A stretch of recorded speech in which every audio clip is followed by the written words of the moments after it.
Sheldon I. Brockett. And Sheldon, how long have you been in Rotary now? Since 1945.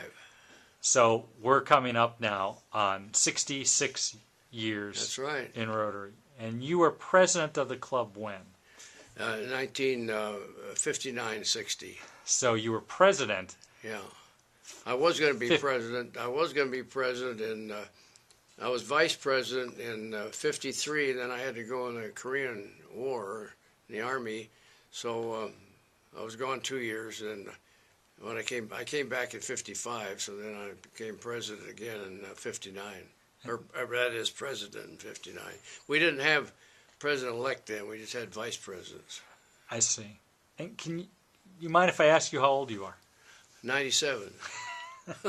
What keeps you coming to Rotary when you can? Because I enjoy it. Gee whiz. It's a great club. I enjoy the people, too, seeing all the guys. What size was the club when you were president? Right around 300. When I was a little kid, I used to go with my dad. He was a charter member, 1911, and I'd go to the Christmas parties when I was a small child and everything. And we were meeting down there in the Pompeian room in the basement of the old San Diego Hotel, which is not there anymore. It's on Broadway, but then when I was in junior high school, I I guess my parents did this. My dad wanted me to. I was taking piano lessons, and I remember playing Rachmaninoff's Prelude in C-sharp minor for the Rotary Club when I was a kid, and that scared me to death. And then when I was in high school, I was in a high school boys quartet, and every Christmas the high school glee club and their quartet had put on a Christmas program from San Diego High. So I've been in Rotary a long time. And then when I was, after I took my training up at USC, I lost my train of thought. You were at USC then? Yeah. After your time in Rotary? When I came back and became associated with Dr. Bullard, Pete Bullard. Oh, sure. I know. But before that, I was also an honorary member when I was president of 2030 Club for 1 year. And then I became associated with Dr. Bullard and became his additional active in 45. What was the 2030 Club?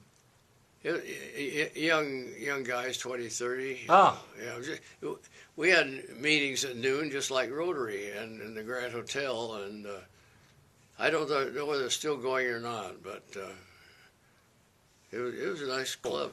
When I became president, I wanted to get us out of the basement of the hotel, which we've been in there since I was a little kid, of the San Diego Hotel. And the owner of the El Cortez at that time was Harry Handlery, and he'd been trying to get us to come up to the hotel for our meetings. They had this big room called the Caribbean Room. I don't know whether you remember that or not, but it was a huge room. It's a parking lot now right in back of the hotel. And they finally tore it down, but anyway, we got him to move up there, and I told Harry our meetings were luncheon meetings were $1.75 at that time, and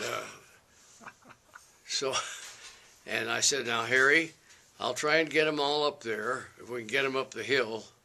And by the way, we had to get a bus to bring them up from downtown. Did you know? Part, ones that didn't want to walk up Sure. or drive up, and. I said, we'll go up, if I can get them to go up. I sent a questionnaire out to everybody, and it came back positive. So I said, if you won't raise the price of the meal during my year, we'll go up there. And so when Phil Clobber became president, they raised it 25 cents. That's to $2. Well, that was pretty big. That's a pretty big jump back then. Yeah. Well, our fines weren't very much then either. We had a sergeant at arms going around right at the table collecting the fines.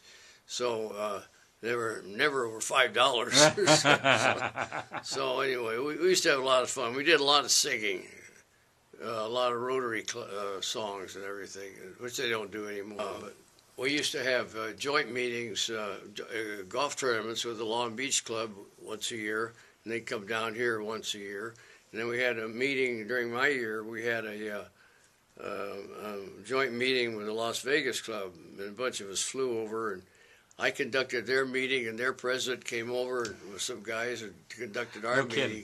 And we had a telephone, loudspeaker telephone service so we could hear what was going on in both meetings. Sounds like you did some pretty amazing stuff in your president. You said you built the Girl Scout facility, which has been remodeled since then, but still in the same location. Yeah, still there. You did the gardens. Yeah. Now the gardens wasn't entirely. It was between the two years. My year and Phil Clover's year. Okay. So. Your father being a charter member of the club, what did that mean to him at that time period? Because Rotary hadn't been around all that long. No. Let's see, we're 33, but let's see, the Los Angeles Club was there. But he talked about it all the time at home, and I say he would take me places, Rotary things. He loved it. But, I'm thinking he was kind of among the pioneer of Rotary in town. It was a small club. Just a few dozen guys getting together.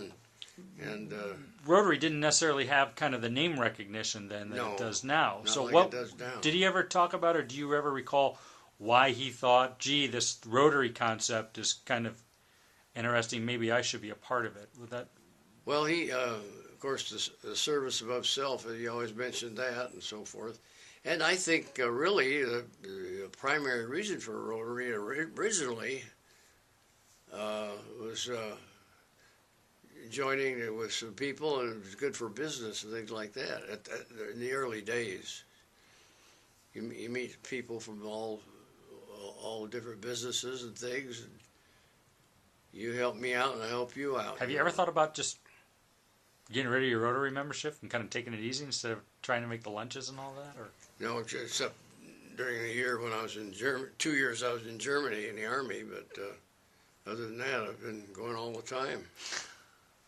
I've never been a 100% member, though. I couldn't do that in my work because sometimes I was at the hospital at noon times, and but I've enjoyed it, and that's why I've stayed with it.